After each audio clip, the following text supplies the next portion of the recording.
स्वागत है। सभी वैष्णव और वैष्णवी के चरणों में मेरा वंदन। आज मेरी बात सर्विस में लेके आए हैं वो है अनंत माधव प्रभु जी। अनंत माधव प्रभु जी, अनंत पद्मनाभ प्रभु जी। पद्मनाभ प्रभु जी जो हैं वो काफी समय से इस प्रशांत पुकुन प्रभु जी के आश्रम से जुड़े हुए हैं और साथ ही साथ प्रभु जी अपनी व्यस्तताओं के साथ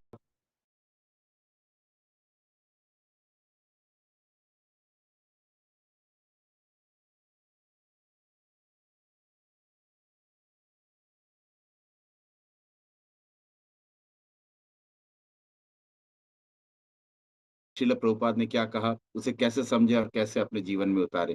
तो मैं रिक्वेस्ट करता हूँ हिज ग्रेस अनंत पद्मनाभ प्रभु जी से कि प्लीज अपना माइक अनम्यूट कर लीजिए और आज के दिन का श्रील प्रभुपाद का कोट हमारे सामने प्रस्तुत करिए। हरे कृष्णा।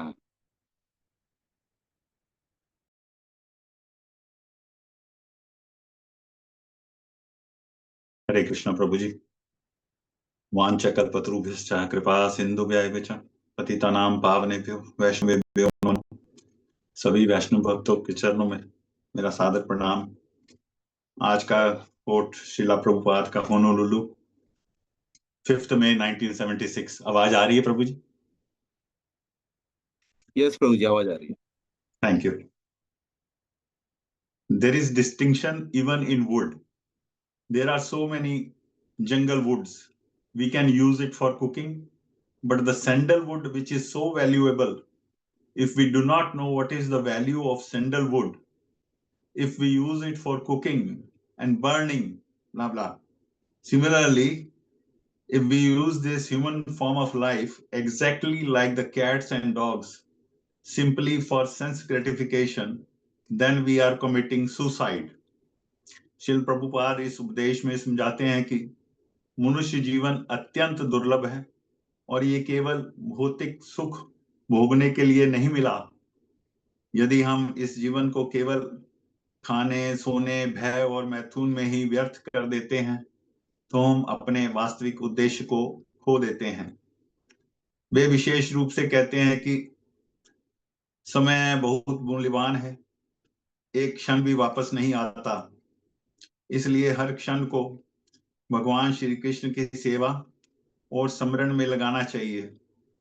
जो व्यक्ति ये समझ लेता है वही वास्तव में बुद्धिमान है। प्रभु जी, I consider this quote very important as I have, even at this stage of my life, failed to overcome such shortcomings because this shlok covers so many aspects. प्रभु श्रीला प्रभुपाद जी ने इस संदेश को भगवत गीता और श्रीमद् भागवतम के श्लोकों के आधार पर गहराई से समझाया है। जैसे कि पहला, मानव जीवन की दुर्लभता। श्रीमद् भागवतम 11:9-29, लब्ध्वा सुदुर्लभम उदम इदम बहु संभवान्ते मनुष्येम अर्थदम अनित्यम अपीहाधीरा। अनेक जन्मों के बाद ये मनुष्य शरीर मिला है, ये दुर्लभ है परंतु अस्थाई भी है, इसलिए बुद्धिमान व्यक्ति इसे आध्यात्मिक उन्नति के लिए उपयोग करता है। प्रभुपाद जी बताते हैं कि यदि हम इस दुर्लभ जीवन को केवल भोग में लगा दे तो ये बहुत हानि है। नंबर 2, समय का महत्व। श्रीमद् भागवतम 2:1-12, किम प्रमत्तस्य बहुभिः परुक्षेर हन्याय इहा वरम मुहूर्तम विदितम घटते श्रेयस्से यथा। अर्थात ज्ञान में बिताए गए वर्षों से बेहतर है कि एक क्षण भी सचेत होकर भगवान की भक्ति में लगा जाए। इसकी गहराई को देखें तो बहुत समय है, ये सोच भ्रम है। एक क्षण का भी सही उपयोग जीवन को बदल सकता है। तीसरा, इंद्रिय भोग इज इक्वल टू पशु जीवन। श्रीमद् भागवतम रेफरेंस 5:5-1, नायम देहो देहा भजाम नरलोके कांस्तान कमान अर्हते विद भुजम ये। अर्थात ये मानव शरीर केवल कठिन परिश्रम करके इंद्रिय सुख भोगने के लिए नहीं है, ये तो सूअर भी करते हैं। मनुष्य का विशेष कर्तव्य तपस्या और भक्ति है। 4 आत्म साक्षात्कार ही लक्ष्य। भगवद गीता 7:19 बहुनाम जन्मनाम अन्ते ज्ञानवान माम प्रपद्यन्ते। अर्थात कई जन्मों के बाद ज्ञानी व्यक्ति भगवान की शरण में आता है। 5वां मृत्यु की अनिवार्यता। भगवद गीता 2.27 या तस्य ही ध्रुवो मृत्युर। अर्थ जो जन्मा है उसकी मृत्यु निश्चित है, तो इसलिए आध्यात्मिक जीवन को टालना मूर्खता है। इसलिए हमारे शिक्षा गुरु हिज ग्रेस प्रशांत मुकुंद प्रभु जी दिन रात प्रचार में लगे हैं ताकि हम जैसे जीवों का आध्यात्मिक जीवन बन सके।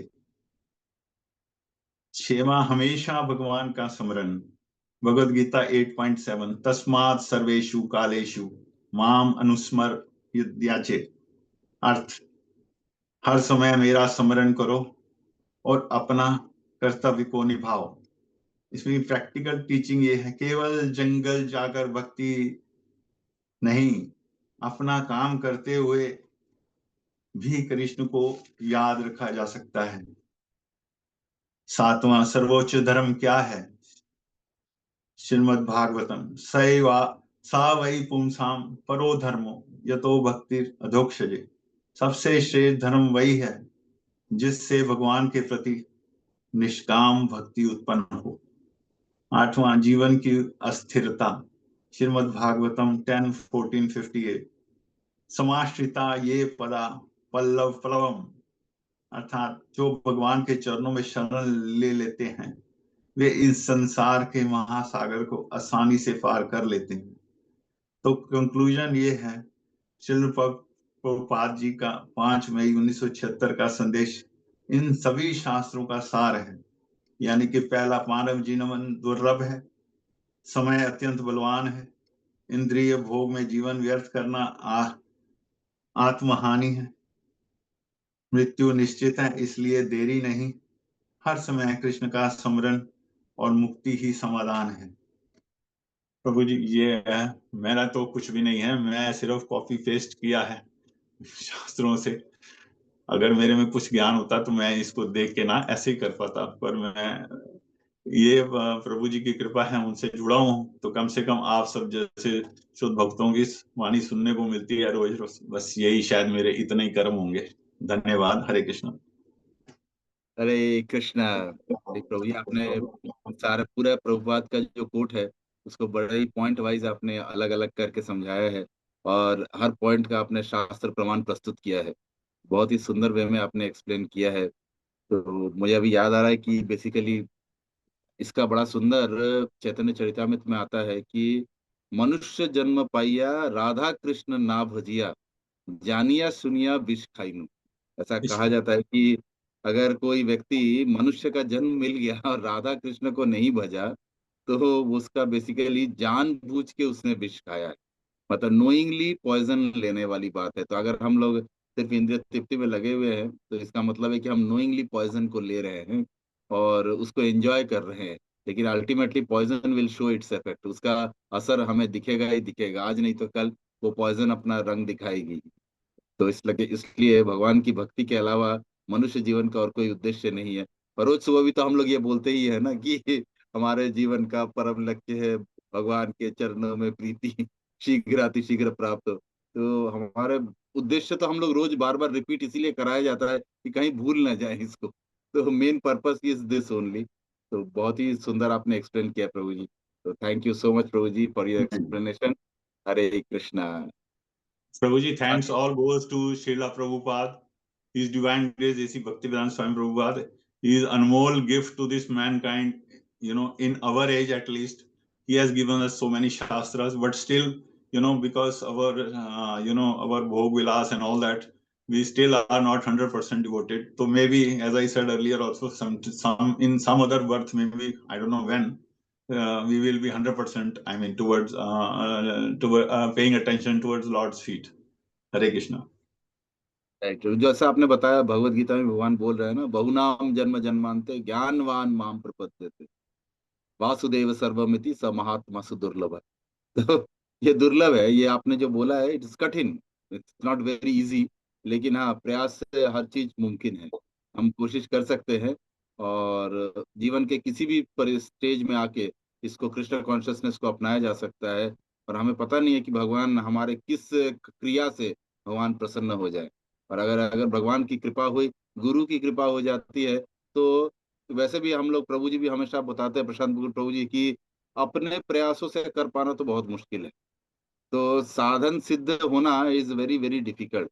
तो कृपा सिद्धि का मार्ग जो है वो एकमात्र प्रोसेस है, गुरु की वचनों का पालन करना, गुरु की सेवा करना, ताकि गुरु से प्रसन्नता पूर्वक हमारे में भी भक्ति आ सके, हम भी वो प्रेम डेवलप कर सके, उनके हृदय से हमारे हृदय में ये प्रेम आ जाए। तो ये एक प्रयास हो सकता है जिसके वजह से हम लोग इसको पार कर सकते हैं, अन्यथा अपने प्रयास से तो संभव नहीं है ये। हरे कृष्णा।